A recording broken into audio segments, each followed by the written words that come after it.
Magandang araw mga kababols. Narito ang latest news ngayon sa PBA.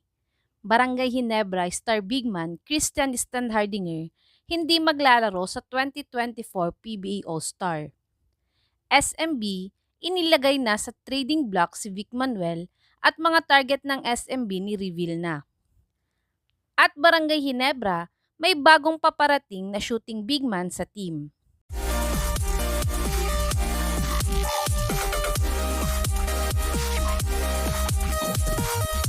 Ayon sa balita ng Spin, ay hindi nga daw makakasali si Bulldozers sa mga All-Star festivities dahil siya ay nagkasakit.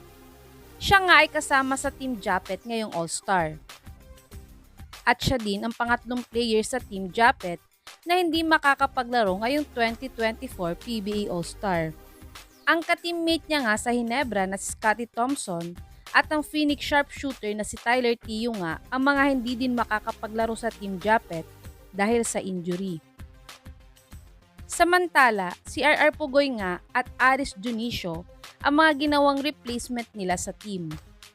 Pero si C-Stant ay hindi na mabibigyan ng kapalit dahil nakabiyahe na sila sa Bacolod kung saan gaganapin ang 2024 PBA All-Star.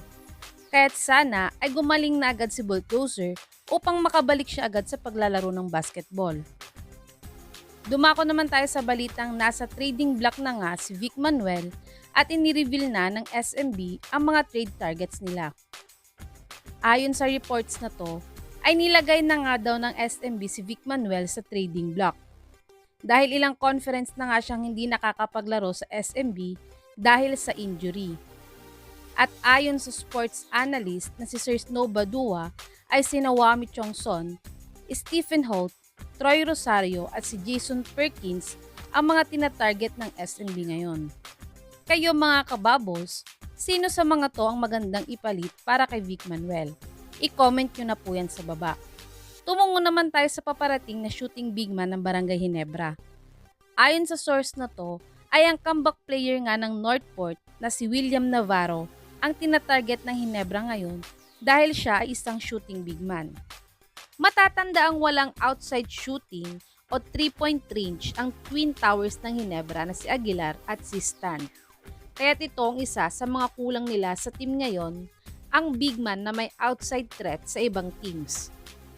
At si Von Pesumal, Sydney Onwubere at Jeremiah Gray nga daw ang isa sa mga isasama nila sa trade offer nila sa Northport. Dahil untradeable nga daw ngayon ang 2 times PBA All-Star nilang si Nerds Pinto dahil favorite nga daw siya ni boss Al Francis Chua.